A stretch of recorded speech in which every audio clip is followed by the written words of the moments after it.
So now that I am in the ballpark and I have the right push rod length in there, I'm gonna find my top dead centered again. There's a little bit of water in the valves from that water test yet, so it sounds all squishy. So, all right, it's pushing my thumb off, and right after it pushes my thumb off, it reaches top dead center, which is right there. I'm going to set my lash according to the specs that came with my cam, and I'm gonna set it cold, and then after the engine heats up, I will reset it to what it tells me to. So, depending on the type of cam and your engine, you are probably gonna have a different lash setting than me. From here, you wanna make sure you don't have any coil bind. I'm nowhere close, and also, you want to make sure your rockers are not bottomed out. So I can get a screwdriver underneath here. I can lift that up a little bit so I know I'm not bottomed out. Now that we have the 1-3 rockers, they're pretty big compared to the old rockers, and now they also have more lift. And so when I put on my valve cover, it hits the valve cover. You have two options. One, you can grind away and make clearance for that.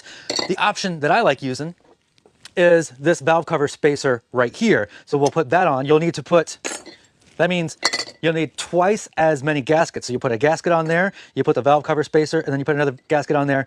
This spacer also comes with this pulse fitting on there, which means we can use this to our fuel pump to pump fuel into the engine. Otherwise, we would have to drill a hole and then tap that and then put that pulse fitting on here. So that spacer does two things. Another thing that you can do to stiffen up the assembly is use head studs, but our league does not allow head studs. We have to use bolts to put the head on. So if you wanted to stiffen up the whole block, you would use a billet side cover and then you would use head studs. We can't. Never assemble the motor with power tools, always hand tools.